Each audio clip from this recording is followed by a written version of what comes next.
the importance of interviewing both clients and attorneys is really crucial, because when it comes right down to it, we're branding not just for you, we're branding for your target market, your audience. If the brand does not resonate both internally and externally, if there's no alignment, it's not going to really work.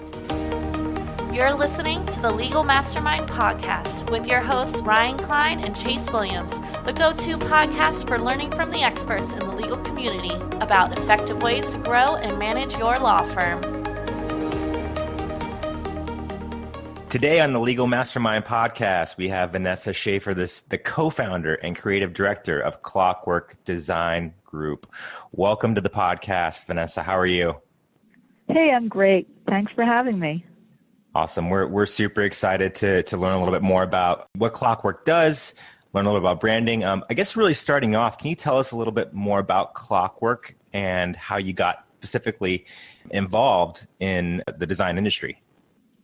Sure, definitely.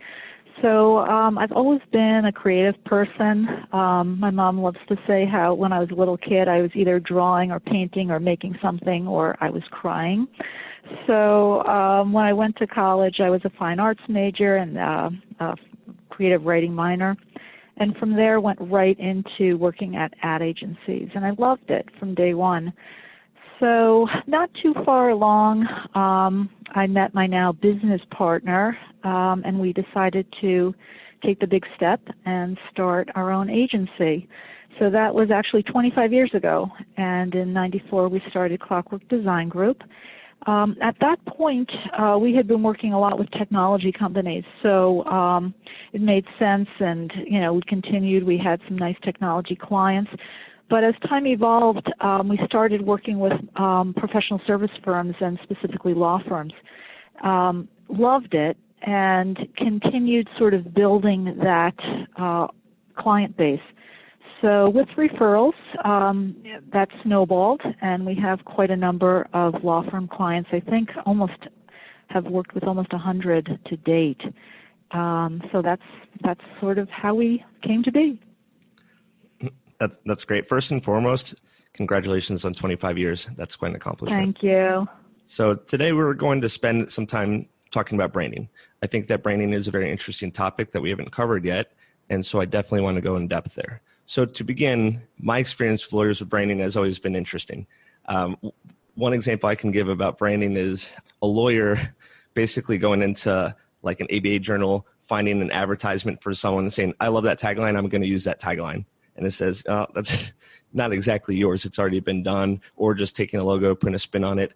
And a lot of lawyers thinking they can kind of lift some things from other law firms, do a tweak, put some lipstick on it, and now it's theirs. And I don't think that's exactly how branding works. So I want to talk about how branding has to be approached completely different. And one thing that you mentioned on your website is that you work with law firms that may have hundreds of lawyers, and you work with law firms that may have only a few lawyers. And it's important that no matter the size, that you focus on branding either way. Why would a small law firm still have to have an emphasis on having unique branding? That's an excellent question. And really, regardless of size, law firms often face very similar challenges in that they need to differentiate themselves from their competition. Because when it comes right down to it, many law firms are offering quite similar services to their competition. And that's where branding can really help, because when you're trying to differentiate yourself, a brand can create that uniqueness and that memorability that will help your potential clients and prospects remember you and think of you. That is, regardless of size, that is crucial to successful business. Yeah, I think a lot of times people just figure, hey, I've got a logo, I've got my letterhead, I've got my business card, and they think that's branding. Can you let us know like your take on how important it is to really expand on this and things that lawyers can do to expand on this specifically? Sure. And, a logo is a part of your brand, and it's a common, sort of misunderstanding that, oh, I have a logo, I have my brand. The word brand, I think, is often misunderstood just because people use it in a lot of different ways. Back in the day, when we thought of brand years back, we really thought about products, a product company, a product brand, a cereal box brand, a sneaker brand. But again, creating a strong brand really helps differentiate, one sneaker from the other sneaker, one cup of coffee from another cup of coffee, one can of soda from another can of soda. These are similar products, but it's the branding that makes them, earns them loyal customers. And in the case of law firms, the same applies. So, the reason why it's so crucial, whether you're a law firm or a soda company, is because what I try to teach my clients is that the three or four most important things that a brand can do from you is, as I expressed, it differentiates you from your competition. It can help you attract new clients and build market share faster. It can also help you retain your existing clients longer. Think about, brands that you are loyal to. You've been probably loyal to them for a while. That's what a strong brand will do. And the last piece, which attorneys often don't understand until, they're educated as to what branding really does for them. A strong brand really helps you compete less on price.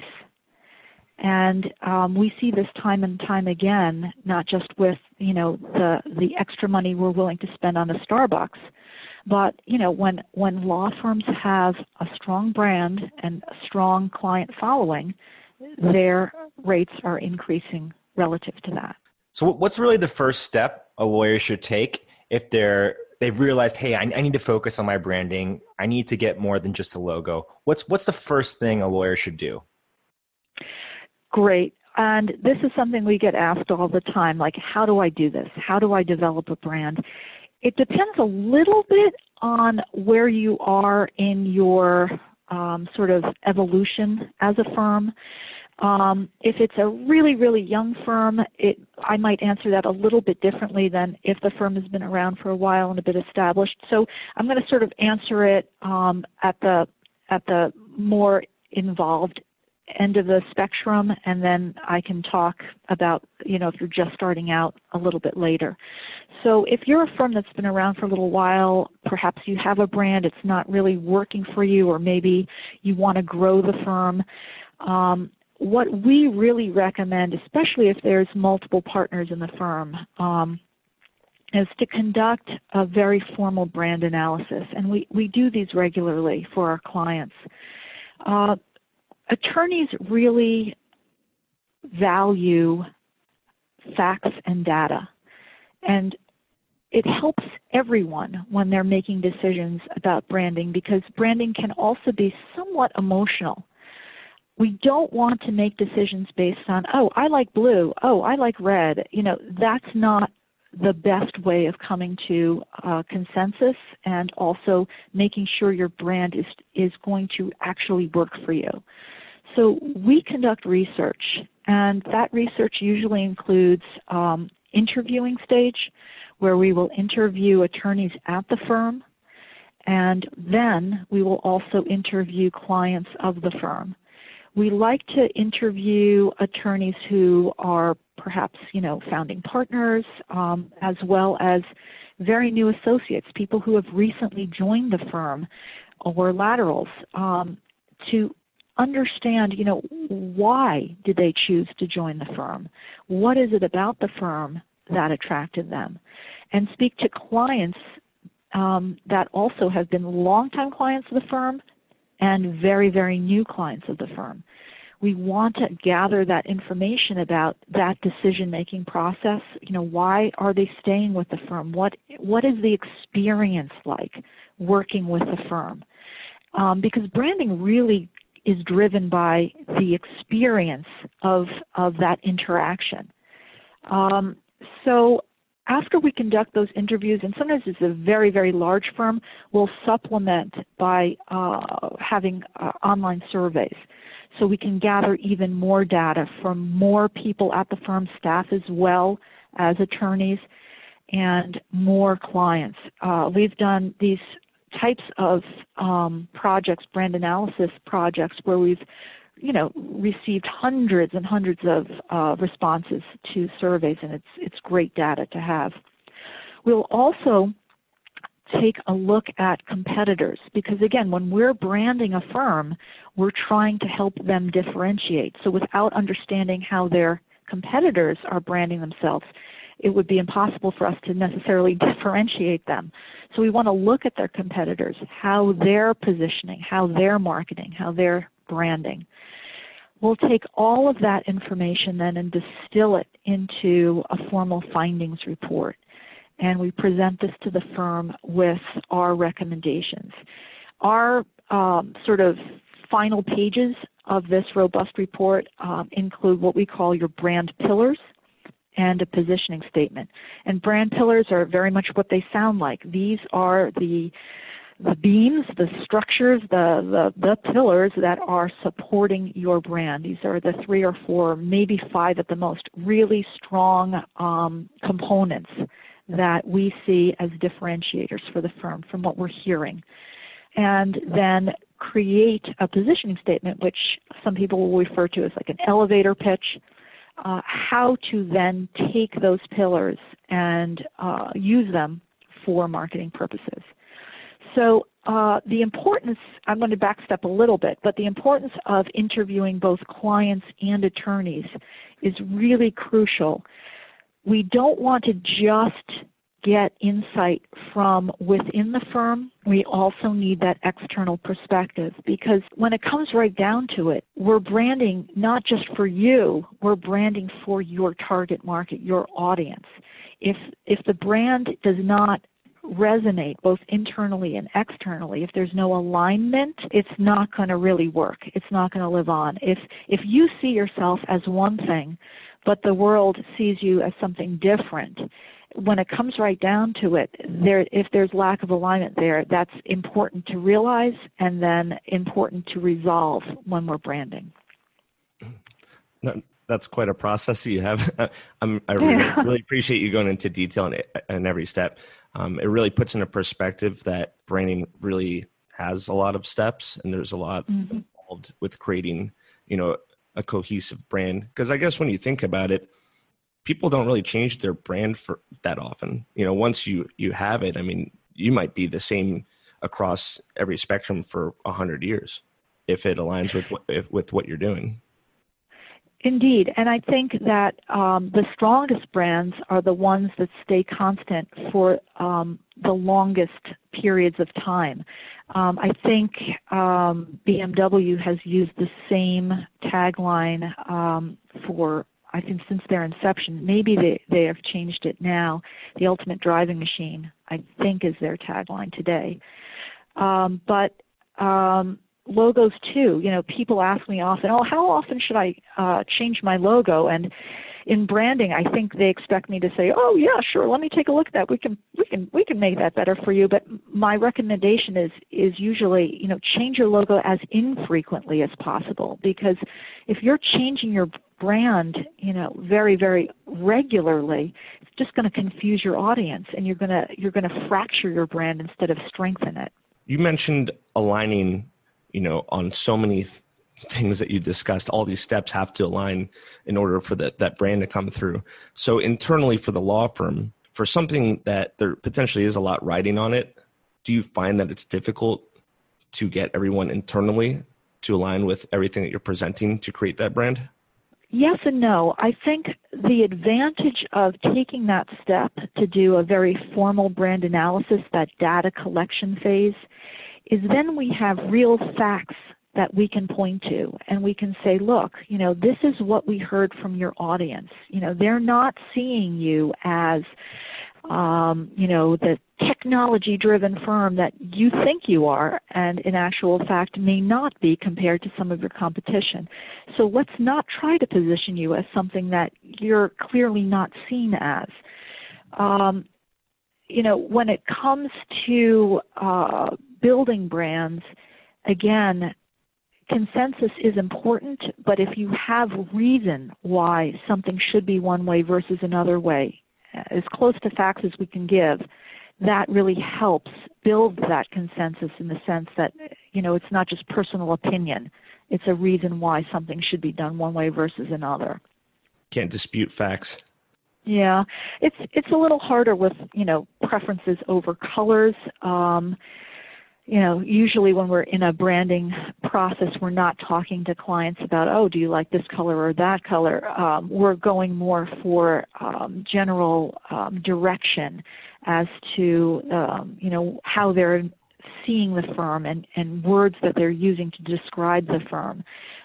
But if a firm is seen as very modern and very progressive, that tends to imply, certain types of colors that might not be implied if a firm is being seen as very corporate, very professional, very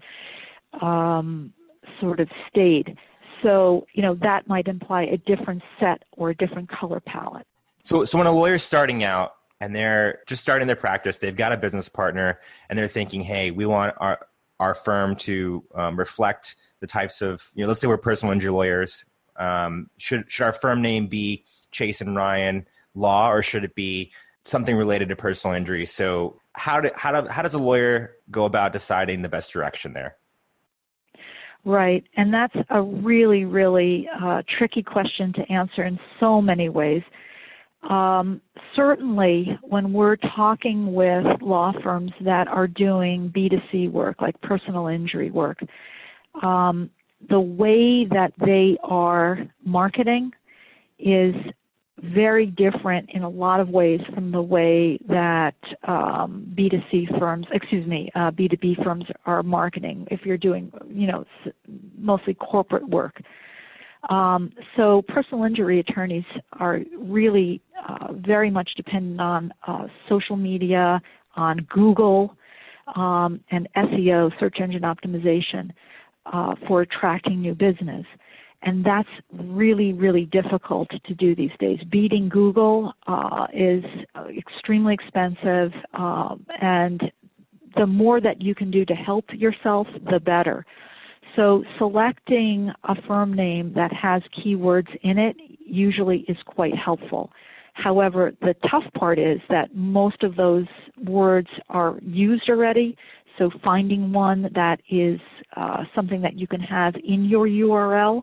So in other words, your website is something.com. It's difficult to get those to be short and sweet and have really good keywords in them because the good ones are all taken.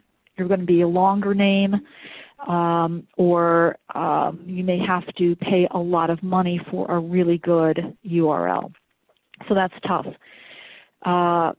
Selecting a firm name, I think over the course of time, we're seeing even very, very old firms who've been around for 100 years or more, they're trying to shorten names. Law firm names trend is to go from 3, 4, 5 last names down to 1 or 2.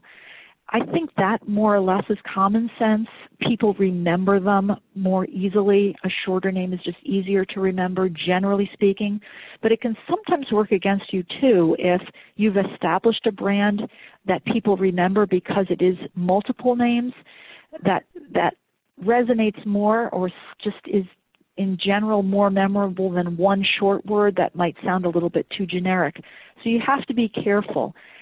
It's a tough one. It's something that I think is going to continue to evolve over time as the world of Internet things continues to evolve, and Google is constantly changing their algorithms. So it's hard to beat, and it's a hard thing to know what's going to work, 5 years from now, 10 years from now. I have a 2-part question, but they're both brief.